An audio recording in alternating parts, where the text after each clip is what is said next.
afternoon and Happy New Year to everybody. I would like to first thank President of the Seoul Foreign Correspondents Club, Mr. Choi Jae-yong, and all the members of the SFCC for inviting me here today. It's my honor, and my appreciation also goes out to all the members of the press who are present here today. Today I'll share with you a few thoughts concerning the environment surrounding monetary policy operation in Korea in comparison with other major economies. Looking back on the last year, there were both similarities and differences in monetary policy operating conditions between Korea and other major countries. First of all, the similarities include unexpected high inflation, a strong US dollar, and the monetary tightening under a high level of leverage. As for inflation, we witnessed the onset of a period of high inflation across the globe, following the end of low inflation environment that had continued since the global financial crisis. Inflation pressure has risen significantly as international commodity price spiked, while global supply chain disruptions continued due to the Russian-Ukraine war, and the demand recovered quickly with the easing of social distancing after the COVID-19 pandemic. As a result, the annual rate of consumer price inflation in the US and the Euro area reached the 8% level, the highest level over the past few decades, and annual inflation in Korea also hit a record of 5.1%, the highest figure since the Asian financial crisis.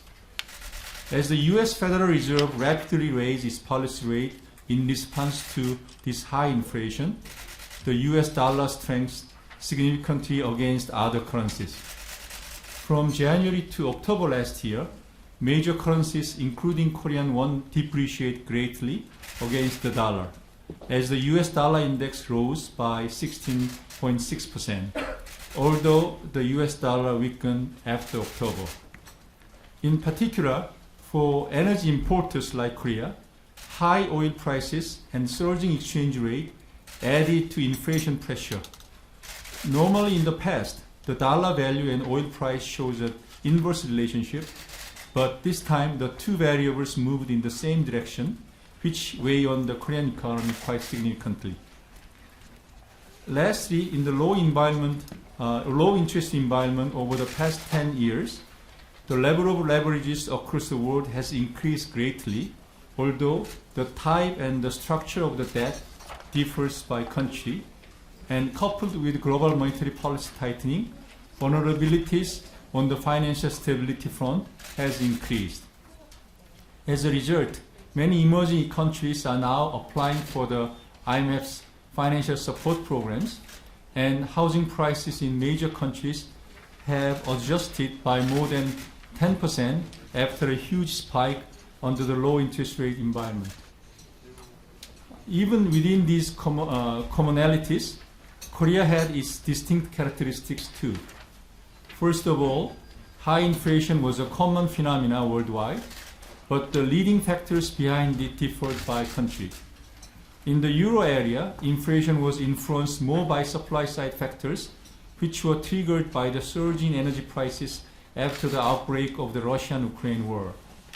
However, in the United States, inflation pressure was more attributable to factors such as the increase in fiscal expenditures and structural change in the labor market during the recovery process from pandemic. In the case of Korea, the contribution of both supply and demand factors to inflation was about half of the level seen in the US and in the Euro area. We are in between US and Euro areas. It is expected that when energy prices fall in the future, these different factors in the price shock will lead to a divergent courses in inflation adjustment, and accordingly to different monetary policy response in each country in this year. In the foreign exchange market, up until August last year, the Korea won has depreciated by as much as the US dollar index has increased.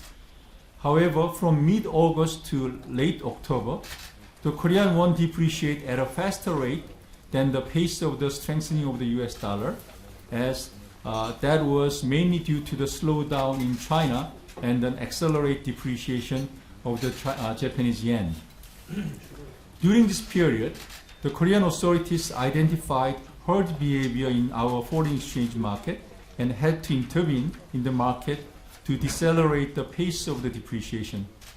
The intervention was aimed at preventing the feedback loop, a phenomena in which margin calls on foreign exchange derivative led to a further depreciation. As for the leverage overall, when compared to other countries, the level of the debt in the corporate, government, and external sector is not a big concern at this moment to Korea.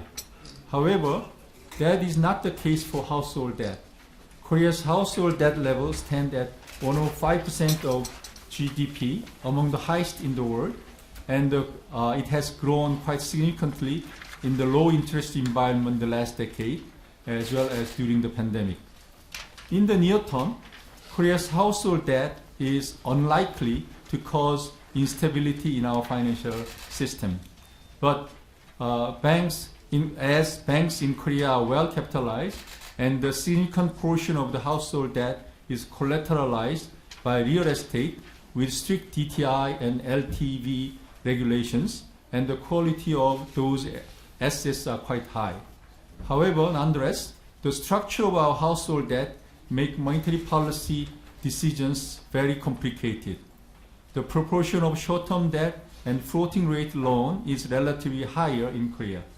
About 1/3 of the household debt has a maturity less than 1 year, and about 80% of the household debt is at floating rate. As such, consumer spending and economic activity can be more sensitive to monetary tightening and to any decline in housing prices. The accumulated impact of interest rate increase could lead to an aggravating trade-off between inflation and growth, making monetary policy much more difficult. These similarities and differences have implications for monetary policy operations going forward. That is, this year, each central bank will adopt its own distinct monetary policy, and communication on monetary policy will be more challenging. First, regarding the inflation trend this year, core inflation, which excludes food and energy, is expected to continue to slow down in Korea, and just as in other major economies, because of the slower growth expected. However, the trend of Korea's headline inflation slowdown may be different. This is because of the delayed pass-through of the last year's international oil price hike into our CPI measure. Last year, for example, fees for energy utilities such as electricity and gas rose only by 13% in Korea, much less than the over 40% increase seen in the euro area. As a result, even though oil price has fallen this year, the pace of the Korea's headline inflation slowdown will be lower than in other major economies, as the accumulated cost pressure will be belatedly reflected in the electricity and gas fees. It will be necessary, therefore, to be mindful of these differences in terms of monetary policy operations and the communication going forward. Meanwhile, communication regarding financial stability are also expected to be more difficult. It appears unlikely that the debt problem will trigger any issue in the domestic financial system in the near term. However, we cannot dismiss the possibility of a financial instability in the real estate sector. And again, in that case, it's very important for us to communicate that Bank of Korea's policy in addressing that issue is different from our monetary policy tightening stance. Against this backdrop, while ensuring price stability was the Bank of Korea's main priority for the last year due to high inflation exceeding 5% throughout the year.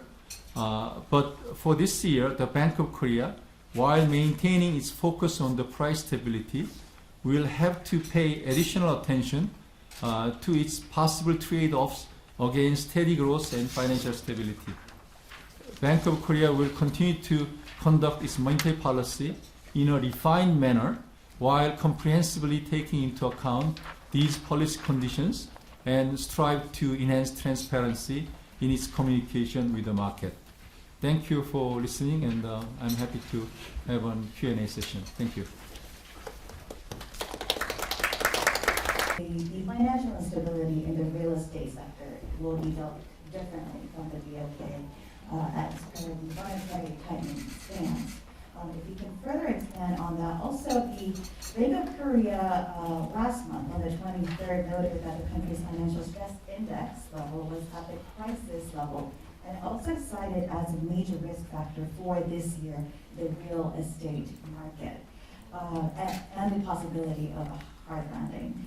Has there been any change in how you view the risk in the housing sector right now amid the easing of government rules as well, and also in light of a recent Korea Real Estate Board report that showed that the country saw 7 straight months of overall price drops? Thank you. 네, 선생님 말씀 잘 들었습니다. 발표 중에서 이제 금융시장 불안정 요인, 특히 부동산 시장 그 불안정 요인에 대해서 통화 긴축 기조와는 다소 다른 한국은행 측의 대응이 가능하다라고 시사를 하신 것 같은데요. 이에 대해서 좀 여쭤보고 싶고, 그 당행에서 12월 23일 나왔던 금융 스트레스 보고서에 따르면은 현재의 그 스트레스 레벨이 크라이시스, 위기 수준이다라고 나온 것 같습니다. 그래서 올해 특히 부동산 쪽에서 본상유의 가능성 등이 가장 큰 리스크 요인이 될 수 있다라고 보셨는데요. 그 사이 입장 등에서 변화가 있으신지 궁금합니다. 또 이 부동산 관련 보고서를 보면은 7개월 연속 부동산 매매 가격이 떨어지고 있는 것으로 보고 있는데, 이에 대한 정부의 정책 수단 어떤 것들이 있다고 보시는지요? 무슨 숫자 통일하니까 저 한국말로 답을 하겠습니다. So I will answer in Korean with consecutive translation. 첫 번째 질문에 대해서는 한국은행의 통화 정책은 물가 안정을 목표로 하되 금융 안정을 고려하면서 하게 되어 있습니다. So first of all, regarding your first question, the policy goal of the monetary policies of the Bank of Korea is placed on price stability. That is the goal. However, we will give consideration to financial stability as well. 제가 모두 발언에서 얘기하듯이 지금 저희 은행들이나 여타金融기관의 건전성을 볼 때 부동산 시장에서 디스럽션이 있더라도 이것이 섹터럴 위기에 그칠 가능성이 큽니다. So as I mentioned in my opening remarks, given the high level of stability and soundness in the banks and other financial institutions, even if there is distress in the real estate market, it is quite likely that it will remain localized as a sectoral risk factor only.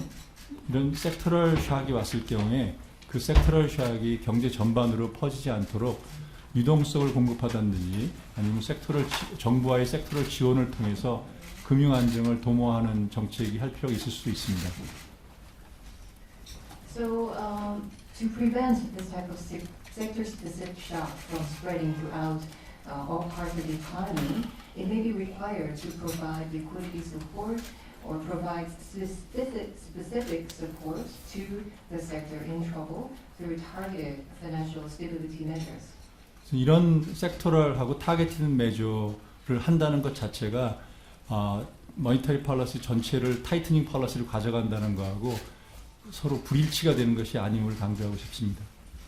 But I do want to emphasize that the fact that these types of sectoral or targeted measures can take place, this is not inconsistent with our tightening policies at all.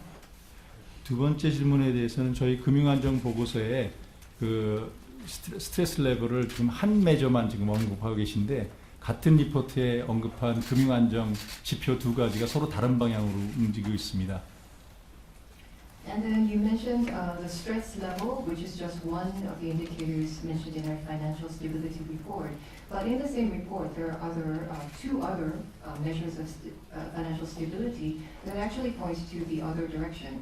그래서 특히 지금 말씀하신 이 메저는 단기 금융시장의 변동성이 가져올 수 있는 위기 인디케이터인데 연말에 잘 아시다시피 단기 금융시장의 굉장히 리스크 프리미엄이 커졌기 때문에 그 지표가 악화된 측면도 있습니다. And then the measure specifically that you mentioned is an indicator for volatility in the short-term funding market specifically. As you know, the indicator actually has deteriorated with increase in risk toward the end of last year. 제가 이런 말을 통해서 저희가 부동산 관련된 시장이 가질 수 있는 어려움을 과소평가하는 것은 아닙니다. 분명히 부동산 가격이 계속 하락함에 따라서 부동산 시장 관련된 금융시장이라든지 부동산 시장 자체가 더 어려움을 가질 가능성은 큽니다.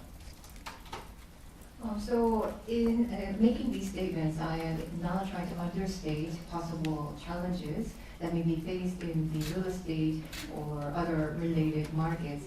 Certainly, a continued drop in property prices can weigh on the related financial markets and the real estate market itself. 그런 면에서 두 가지만 강조하고 싶은데 하나는 현재 저희들이 보고 있는 부동산 대출 PF 대출의 연체율이 한 0.6% 수준이고요. 그 최고로 과거 2011년에 위기가 있었을 때는 그 연체율이 15% 가까이였었습니다. And then I just wanted to emphasize some things that we are looking at. For one, if you look at the delinquency ratio of real estate-related project financing loans, it is only 0.6%. Back during the 2011 crisis, it actually was as high as 15%. 가계대출 연체율도 과거에는 한 2.5% 정도 높았다면 지금은 똑같이 0.6% 정도 수준입니다. And likewise for household loans, historically at a past point it was as high as 2.5%, but now it is down to the same 0.6%. 부동산 가격이 떨어짐에 따라 연체율도 당연히 늘어나겠죠. Obviously, delinquency will go up as property prices continue to fall. 이것은 전 세계 공통적으로 나타날 현상이고, But this is a universal phenomenon for the entire world. 물론 우리가 모니터링을 해야 되겠지만, 우리 지금 금융기관의 건전성을 볼 때 어려운 시기일 수 있지만 이게 크라이시스 갈 거라고 너무 과장되게 표현할 그런 상황도 아니라고 봅니다. Although we will have to monitor the developments, given the soundness of the financial institutions, while we may say that it may be a difficult period, I don't think the situation warrants using exaggerated terms to suggest that it might bring on crisis. 그렇지만 이 가계 부채 비율이 높고 부동산 의존도가 높은 구조적인 약점이 있기 때문에 이 기회에 우리가 기본적으로 이 디레버리징을 하고 이 부동산 시장의 연착륙을 가져오는 정책 노력이 필요하고 한국은행 그것에 정부와 함께 기여하도록 노력하겠습니다. However, there are structural weaknesses in the Korean property market. It is true that there's a high percentage of mortgage loans outstanding and also very high dependence or reliability toward real estate as an asset. So we may use this opportunity to deleverage and try to encourage a soft landing through policy measures. And the BOK will try to contribute to that effort together with the government. 아시아타임스. 우선 이 최근에 몇 개월 지난 반년의 아시아 환율의 움직임을 보면 메이저 드라이빙 포스가 각국의 FX 팔러스라기보다는 미국 달러와의 강세였습니다. So actually, if you look at the major drivers of different FX movement among Asian currencies over the past half year or so, it actually wasn't the FX-related policies of the relevant economies, but in fact the strength of the U.S. dollar. 위안화도 그렇고 엔화도 그렇고 특별하게 9월, 10월 보면은 굉장히 빠른 속도로 절하됐고 한국 원화도 그랬는데 그때 이유는 잭슨홀 미팅 뒤에 미국 연준의 금리 인상 속도가 예상 바깥으로 빠를 거라는 거에 의해서 영향받았습니다. So if you look at the data from September, October, the yuan and the yen saw very rapid depreciation, same with the Korean won. What happened was that after Jackson Hole, the meeting, there were perceptions that the Fed may raise the interest rate hikes faster than expected. 그때가 바로 일본의 YCC 정책이 챌린지되고 스페큘레티브 어택이 있었던 때고 위안화 역시 7.4를 넘어서 디프리시에이트 되던 7.4 가까이 디프리시에이트 되던 그런 상황이었습니다. So it was then that the YCC policies of Japan was challenged and subject to speculative attacks. And at that point, the dollar yuan reached the 7.4 yuan against the dollar point in severe depreciation.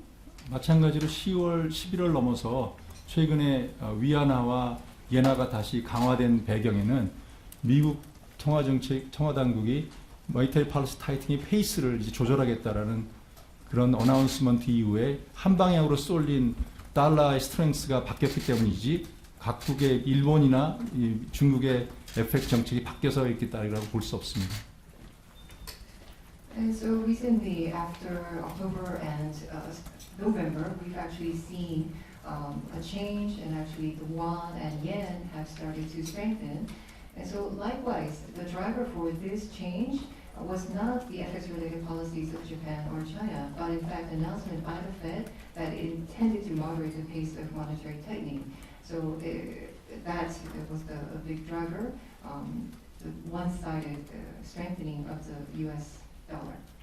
해주신 질문 중에 아시아 국가들이 환율을 무역 트레이드 경쟁력을 위해서 계속 사용할 것이냐는 질문에 대해서는 일본은 이미 그 프레임이 지나갔고 한국 역시 지난 수년간 환율을 시장에 많이 맡겨둬서 플로팅하게 했지 어떤 수출 경쟁력을 위해서 사용하던 시기는 지났다고 생각합니다. And then the question specifically, you asked, would the Asian countries continue to use the FX rates to enhance the competitiveness of their trade and exports? I think for Japan, we are past that kind of framework. Likewise for Korea, I think we have largely left the FX to be determined by the market dynamics through a floating system. And so I think we are also past the stage where we use FX movement to enhance our export competitiveness. 특히 우리나라의 산업 구조도 바뀌어서 이제는 20년 전과 같이 환율이 절하된다고 수출이 잘 된다는 보장도 없다는 걸 이번 케이스도 여러 번 봤기 때문에 환율을 무역 정책으로 사용할 가능성은 이유도 많이 사라졌습니다. And so over the past 20 years, the structure of Korean industry has also significantly changed. So it's different from 20 years ago, and there's now no guarantee that depreciating the local currency will guarantee good results in terms of exports, as we have seen in recent case examples. So again, there's really many of the reasons to use trade policy, or to use FX rates for trade policies have dissipated. 중국에 관해서는 제가 얘기할 그런 자리에 있지 않다고 생각합니다만 아마 이강 총재가 이 자리에 있었다면 중국도 환율을 더욱더 플렉시블한 방향으로 가고 있다고 대답할 것 같습니다. And although I'm not in a position to really speak to the Chinese situation, I would imagine that if the governor, the PBOC was here, he would also say that the direction for managing FX would be geared toward a more flexible direction. 말씀하신 대로 그런 여러 이유 때문에 MSCI 인덱스에 우리가 들어가거나 월드 본드 인덱스에 들어가는 일들은 환 영향이라든지 아니면은 환율에 대한 영향보다는 이런 인덱스에 들어감으로써 우리나라가 그동안 미뤄왔고 할 수 없었던 여러 가지 스트럭처럴 리폼을 하기 위해서 하는 거지 환율 어떤 수준을 보고 하는 것은 아니고 MSCI나 월드 본드 인덱스에 감으로써 한국의 캐피탈 마켓이 디프닝하는 기회가 될 수 있으면 좋겠습니다. And in terms of why we would seek inclusion onto the MSCI and World Global Bond Index, it is to really start working on the structural reforms that we have so far deferred or were not able to pursue. So it's not that we're looking at the current level of FX rate in terms of why we would be looking to be included onto the index. Hopefully, this can present a good opportunity to enhance the depth of the local capital markets. 다음 질문. 오늘 아마 이 이슈가 시장에서 좀 오기 전에 크게 제기됐던 것으로 알고 있는데요. 일본 중앙은행의 입장은 현재 물가 상승률이 3.7%로 올라갔지만 그것은 에너지 가격이 올라간 것에 주로 의존한 것이기 때문에 코어 인플레이션이 시스테믹하게 2% 수준을 도달했다고는 아직 보고 있는 것 같지 않습니다. 그래서 일본 중앙은행의 입장은 당분간은 통화 긴축 정책을 통화 완화 정책을 계속해야 된다는 것으로 알고 있습니다. So I think the position of the Bank of Japan is that although inflation has been elevated to 3.7%, it was mostly driven up by rising energy prices. I don't believe that they think that core inflation has yet arrived at a systemic 2% level, and so for the time being, they believe that it is required to maintain and continue accommodative monetary policies. 제가 구로다 총재 이후에 어떤 일이 벌일지에 대해서 제가 예측하는 것은 제 위치에서는 할 수 있는 일이라고 아니라고 생각하고요. 여러분 다 아시다시피 시장에서는 아직 거기에 대해서 불확실성이 있다고 생각하는 것 같고, 저는 조금 전에 말씀드린 대로 일본 정부의 결정도 굉장히 중요하지만 미국 달러와의 이 강달러의 추세가 바뀔 것인지 아니면 다시 또 강달러 추세로 갈지에 따라서 일본의 YCC 정책이 받는 압력이 달라질 거기 때문에 일본의 결정 외에도 미국 페드의 결정 등이 이런 상황을 많은 영향을 줄 것으로 생각합니다. So I obviously am not in a position to predict what may happen after Governor Kuroda steps down. But I think the market's view is that it is seen as a source of uncertainty. So what the Japanese government decides to do will of course be very important. But I think, again, a key determinant will be the strength of the dollar. Will it continue to strengthen, or will there be a change to those trends? Because that will actually change how much pressure is placed on Japan's YCC policies. So again, the Japanese government's decision is important, but also the decision by the Fed will have a big impact. 그럼 다음 질문. These types of phenomena and the rate hike and what you think the outlook, what you believe will happen. 일본 중앙은행의 오늘 결정은 저는 충분히 시장에서 서로 다른 견해가 있었을지 모르지만 예상 가능했다고 보고, 구로다 총재가 지난 몇 주간에 통한 여러 해외 이벤트나 국내 이벤트를 통해서 지금 물가 상승률이 구조적인 것이 아니기 때문에 금리 통화 완화 정책을 유지하겠다는 것은 여러 번 얘기했기 때문에 시장에서 그걸 어떻게 받았는지 모르겠지만 충분히 저희들 입장에서는 구로다 총재 말을 예견할 수 있다고 생각하고요. 사후에 금리가 올라갔을 경우에 어떻게 될 거냐면 원론적으로는 금리를 일본 중앙은행이 올림으로써 해외 나갔던 일본 자금이 국내로 들어오면서 어떤 영향을 줄 것인가, 그것이 여러 나라에서 관심을 갖고 보고 있는 것입니다. 그것은 금리의 격차 이런 거에 많이 달려 있을 텐데, 저는 아직은 그렇게 걱정을 안 하는 이유는 일본이 금리를 올리는 결정을 하더라도 지금 워낙 이자율 갭이나 이런 것이 크기 때문에 당분간 이 캐피탈 아웃플로에 미치는 영향은 제한적이지 않겠나라고 조심스럽게 보고 있으나만, 우선 일어나지도 않은 일이고 또 사후에 어떻게 될지 봐야 되기 때문에 조심스럽게 전망을 그렇게 하고 있습니다. 그 예상에도 이자 갭이 있기 때문에 아웃플로에 미치는 영향은 제한적이다라고 네. 말씀하셨나요? 제한적일 거라는. 네. So I think it was largely expected that the BOJ would make this decision. I don't know. There might be different. 일부러 답을 안 하려고 피했는데. So the causation between the rate hikes and the real estate market. I had tried to skip over that, but you. I'm just kidding. 기본적으로는 작년에는 우리나라 물가 상승률이 5%를 한참 넘어갔기 때문에 그로스라든지 부동산 시장이라든지 이런 것을 걱정하기보다는 일단 물가를 안정시키는 것이 프라이어리티였습니다. 근데 올해는 이제 물가 상승률이 5% 시작해서 연말에 3% 정도까지 내려갈 것으로 예상하고 있기 때문에 이제 저희들이 이렇게 지금 생각하는 예상대로 물가가 조정된다면 그로스와 함께 물가 안정이 주 목적이 되어야 되겠지만 그거와 함께 그로스와 파이낸셜 스테빌리티도 같이 고려해서 이 정교하게 통화 정책을 해야 되는 그런 상황이 있다고만 말씀드리겠습니다. So basically last year, throughout the year, inflation was very high at over 5%. 우선 트레이드오프를 고려한다는 건 그 말 그대로입니다.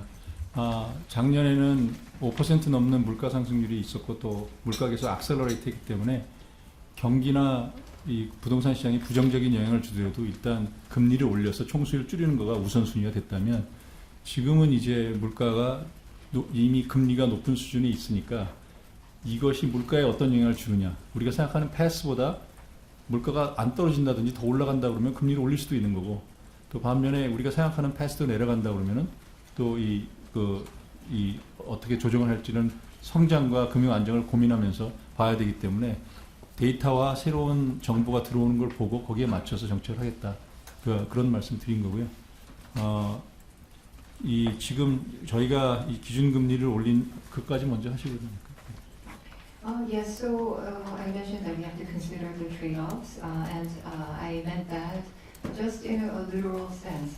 In 2022, because inflation was above 5% and it kept accelerating, we were in a position where even if we foresaw a negative impact on economic activity and the real estate market, for example, we had to adjust the rates to lower aggregate demand because that was the first priority.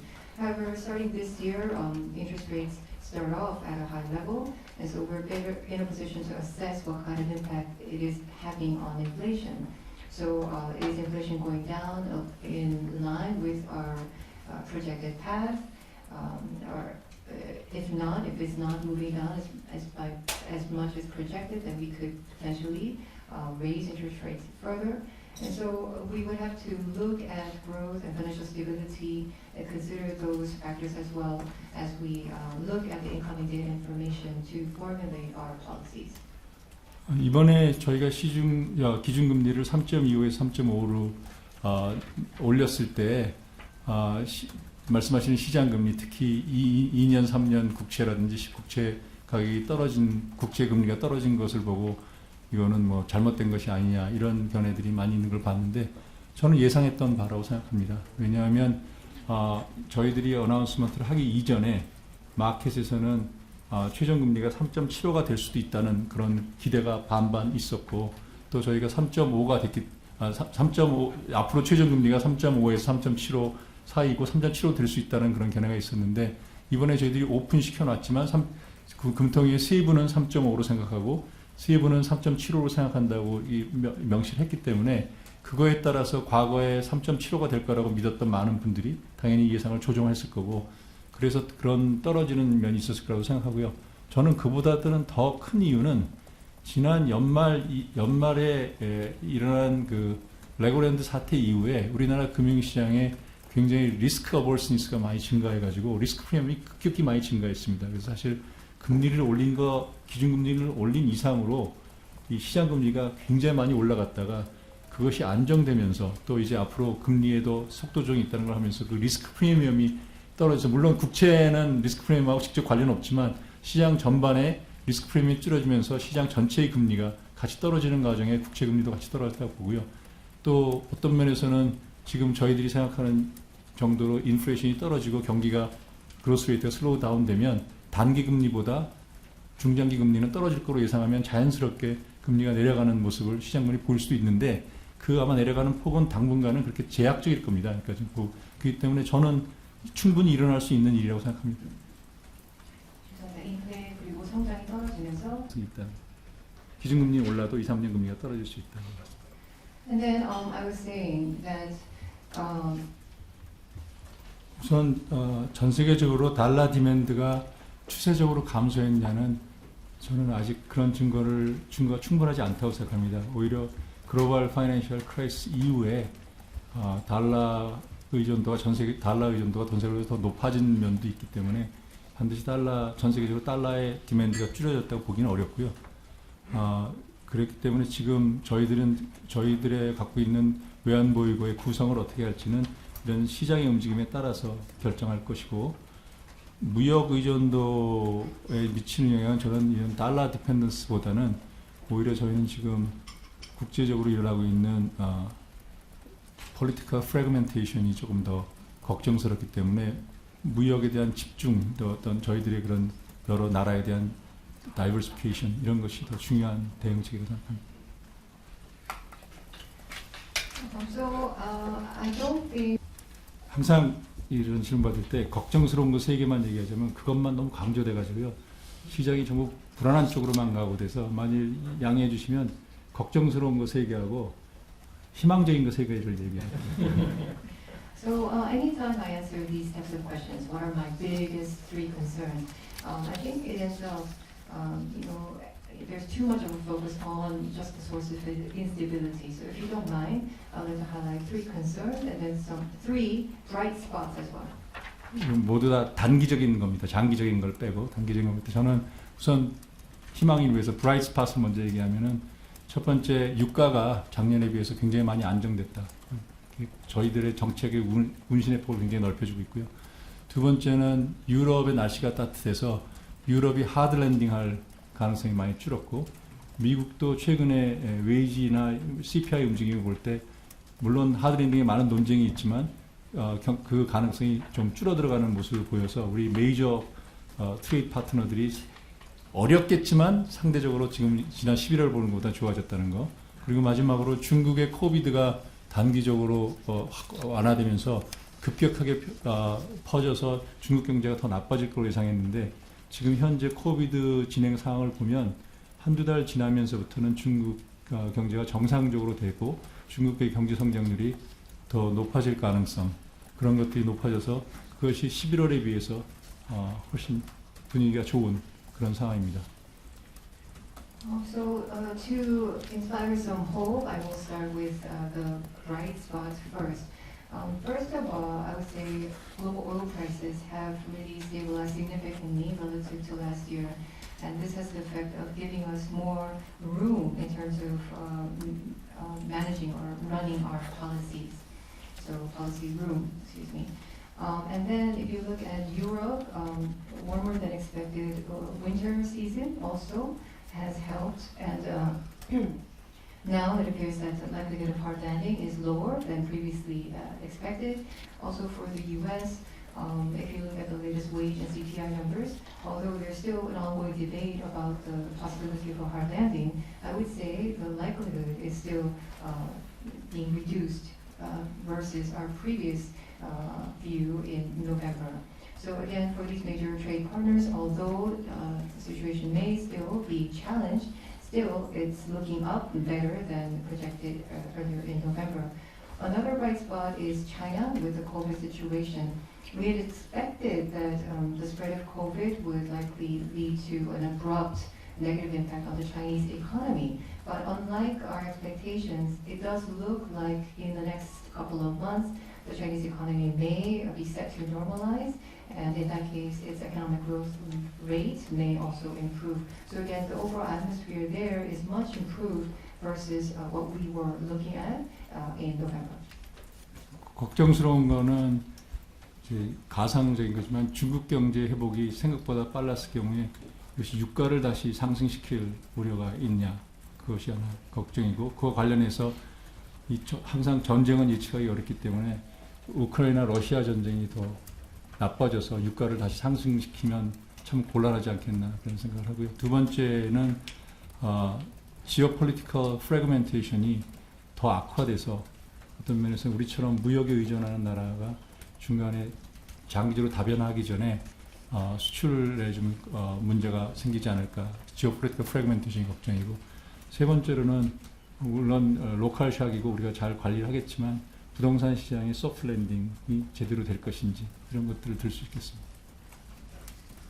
And then 미안한데 그 첫 번째 두 번째 요인을 얘기한 이유는 이렇게 해서 유가가 지오폴리티컬 리스크든지 뭐 중국의 회복이든지 해서 유가가 다시 올라가게 되면 미국의 CPI가 빨리 안 떨어지고 그 경우에 미국이 다시 금리를 올린다 더 오래 가거나 이 금리 높은 금리를 유지할 페이스가 더 오래 갈 경우 그것을 우려하기 때문입니다.